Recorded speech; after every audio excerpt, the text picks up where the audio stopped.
ಕರಾವಳಿಯಲ್ಲಿ ಪ್ರತಿಕಾರದ ಜ್ವಾಲೆ ಸದ್ಯಕ್ಕೆ ನಿಲ್ತಾ ಇಲ್ಲ.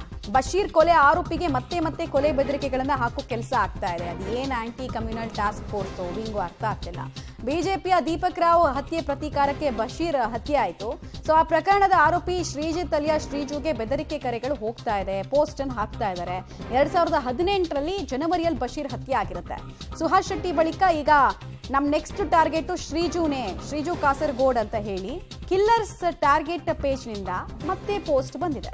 ಅಬ್ಬು ಶಿಫಿಯಾನ್ 678 ಪೇಜ್ ನಿಂದ ವೈಯಕ್ತಿಕವಾಗಿ ಮೆಸೇಜ್ಗಳು ಕೂಡ ಶ್ರೀಜಿತ್ಗೆ ಹೋಗ್ತಾ ಇದೆ ಅನ್ನೋದ್ರ ಡೀಟೇಲ್ಸ್ ಸಿಗ್ತಾ ಇದೆ. ಇದೆಲ್ಲ ಈ ಕಿಲ್ಲರ್ಸ್ ಟಾರ್ಗೆಟ್ ಪೇಜ್ ಬಗ್ಗೆ ಅಂತೂ ನಾವು ಮೊನ್ನೆಯಿಂದ ಹೇಳ್ತಾ ಇದ್ದೀವಿ. ಪೊಲೀಸರು ನಿಜವಾಗ್ಲೂ ಚೆನ್ನಾಗಿ ಕೆಲಸ ಮಾಡಿದಿದ್ರೆ ಹ್ಯಾಂಡ್ಲರ್ಸ್ ಯಾರು ಅನ್ನೋದನ್ನ ನೋಡಿಕೊಂಡು ಅವರನ್ನ ನಾನು ಆವಾಗಲೂ ಕೂಡ ಹೇಳ್ತಿದ್ದೆ ನಿಮಗೆ, ಒಂದು ಸ್ಟೇಷನ್ಗೆ ಕರೆಸಿ ಹಳೆ ಕಿತ್ತೋಗಿರೋ ಚಪ್ಪಲಿಯಲ್ಲಿ ಪಟ ಅಂತ ಹೊಡೆದಿದ್ದಿದ್ರೆ ಮತ್ತೊಂದು ಪೋಸ್ಟ್ ಬರ್ತಿರ್ಲಿಲ್ಲ. ಅದನ್ನ ಮಾಡೋದು ಬಿಟ್ಟು ಮಿಕ್ಕಿದ್ ಎಲ್ಲ ಮಾಡ್ತಿದ್ದಾರೆ ಪೊಲೀಸರು. ಸುದ್ದಿಗೋಷ್ಠಿಯಲ್ಲಿ ಹಿಂಗಾಯ್ತು ಹಂಗಾಯ್ತು ಅಂತಾರೆ. ಕೇಳಿದ್ರೆ ಆ ಕಡೆ ಜಿಲ್ಲೆಯಿಂದ ಕರೆಸ್ಕೊಂಡ್ವಿ, ಪೊಲೀಸರನ್ನ ಭದ್ರತೆಯನ್ನು ಕೊಡ್ತಾ ಇದೀವಿ, ಶಾಂತಿ ನೆಲೆಸಿದೆ ಅಂತಾರೆ. ಸಮಾಜವನ್ನ ಹಾಳು ಮಾಡ್ತಾ ಇರೋದೇ ಸೋಷಿಯಲ್ ಮೀಡಿಯಾ. ಆ ಸೋಷಿಯಲ್ ಮೀಡಿಯಾವನ್ನ ಕೆಟ್ಟದಾಗ ಉಪಯೋಗಿಸ್ಕೊಳ್ತಾ ಇರೋರಿಗೆ ಕೇಸ್ ಹಾಕ್ಸೋದಿರ್ಲಿ, ಅವ್ರನ್ನ ಸ್ಟೇಷನ್ ಕರೆಸೋ ಕೆಲಸನೂ ಮಾಡ್ತಿಲ್ಲ. ಇದನ್ನ ನೋಡ್ತಾ ಇದ್ರೆ ಪೊಲೀಸರ ಇನ್ಕೇಪಬಿಲಿಟಿ, ಫೇಲ್ಯೂರ್ ಎಷ್ಟರ ಮಟ್ಟಿಗೆ ಇದೆ ಅನ್ನೋದು ಅರ್ಥ ಮಾಡ್ಕೊಳ್ಬಹುದು ನಾವು. ಇಷ್ಟೊಂದು ಪೋಸ್ಟ್ಗಳು, ಸರಣಿ ಪೋಸ್ಟ್ಗಳು ಬರ್ತಾ ಇದೆ.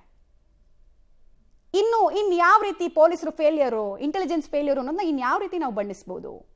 ಸರ್ಕಾರದ ಭಯ ಇಲ್ಲ, ಪೊಲೀಸರ ಭಯ ಇಲ್ಲ ಅನ್ನೋದು ಮತ್ತೆ ಮತ್ತೆ ಸಾಬೀತು ಮಾಡ್ತಿದ್ದಾರೆ ಅವರು. ಕೇವಲ ದ್ವೇಷದ ಅಮಲು, ಕೊಳಕು ಅಮಲನ್ನ ತುಂಬಿಕೊಂಡು ಸಮಾಜದ ಸ್ವಾಸ್ಥ್ಯವನ್ನ ಕೆಡಿಸ್ತಾ ಇದ್ರು ಸುಮ್ಮನೆ ಕೂತ್ಕೊಂಡಿದ್ದಾರೆ ಪೊಲೀಸರು. ಸುಹಾಸ್ ಹತ್ಯೆ ಮಾದರಿ ಮತ್ತೊಂದು ರಕ್ತ ದೋಕುಳಿಗೆ ಸ್ಕೆಚ್ ಅನ್ನ ಹಾಕಿರೋದ್ರ ಬಗ್ಗೆ ಅಗೇನ್ ಪೋಸ್ಟ್ ಮೂಲಕನೇ ಹೇಳಿದ್ದಾರೆ. ಪೊಲೀಸ್ ಇಲಾಖೆ ಕ್ರಮದ ನಡುವೆ ದ್ವೇಷಕಾರುವಂತಹ ಪೋಸ್ಟ್. ಹಿಂದೂ ಮುಖಂಡ ಭರತ್ ಕುಮ್ಡೇಲ್ಗೂ ಕೂಡ ಜೀವ ಬೆದರಿಕೆಯನ್ನು ಹಾಕಿದ್ದಾರೆ. ಅಶ್ರಫ್ ಕಲಾಯಿ ಕೊಂದ ಭರತ್ನನ್ನ ಮರ್ತಿಲ್ಲ ಅಂತ ಪೋಸ್ಟ್ ಮಾಡಿರೋದು. ಆಮೇಲೆ ವೇಟ್ ಅಂಡ್ ವಾಚ್ ಅಂತ ತಲ್ವಾರ್ ಫೋಟೋವನ್ನ ಕೂಡ ಪೋಸ್ಟ್ ಮಾಡಿದ್ದಾರೆ. ಆನ್ ಫಿಕ್ಸ್ಡ್ ಲೀಡರ್ ಹೆಸರಿನ ಇನ್ಸ್ಟಾಗ್ರಾಮ್ ಪೇಜ್ ನಲ್ಲಿ ಮತ್ತೊಂದು ಪೋಸ್ಟ್ ಬಂದಿದೆ. ಶರಣ್ ಪಂಪೆಲ್ಗೂ ಕೂಡ ಕಿಡಿಗೇಡಿಗಳು ಬೆದರಿಕೆಯನ್ನು ಒಡ್ಡಿದ್ದಾರೆ.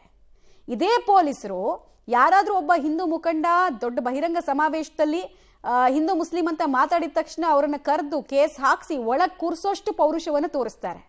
ಒನ್ ಸೈಡ್ ಮಾತ್ರ ಕೆಲಸ ಮಾಡೋದಕ್ಕೆ ಗೊತ್ತಿದೆ. ಇಲ್ಲಿ ಡ್ಯೂಟಿ ಏನೋದನ್ನ ಮರ್ತೋಗ್ತಿದ್ದಾರೆ. ಹಾಗಾದ್ರೆ ಇಷ್ಟೊಂದು ಪೋಸ್ಟ್ಗಳು, ಒಂದು ಪೋಸ್ಟ್ ಮಾಡಿದವನ್ನ ಕರೆಕ್ಟಾಗಿ ಏರೋಪ್ಲೇನ್ ಹತ್ತಿಸಿ ಪೊಲೀಸರು ವರ್ಕೌಟ್ ಮಾಡಿದಿದ್ರೆ ಇನ್ನೊಂದು ಪೋಸ್ಟ್ ಬರ್ತಿರ್ಲಿಲ್ಲ. ಅದನ್ನು ಮಾಡ್ತಿಲ್ಲ ಅವರು, ಆಗಲ್ಲ ಅವರಿಗೆ. ಅದನ್ನು ತಿಳಿಸಿ ನೀವು, ಸುದ್ದಿಗೋಷ್ಠಿ ಮಾಡಿ ನಾವು ಇವ್ರ ಮೇಲೆ ಕ್ರಮ ಕೈಗೊಳ್ಳಕ್ಕಾಗಲ್ಲ, ನಾವು ಇನ್ಕೇಪಬಲ್ ಇದ್ದೀವಿ, ನಮ್ದು ಫೇಲ್ಯೂರು ಅಂತ ಒಂದು ಸುದ್ದಿಗೋಷ್ಠಿ ಮಾಡಿ ರಾಜ್ಯದ ಜನರಿಗೆ ಹೇಳ್ಬಿಡಿ. ನಿಮ್ಮ ಮೇಲೆ ನಂಬಿಕೆನೇ ಇಟ್ಕೊಳ್ಳಲ್ಲ ನಾವು.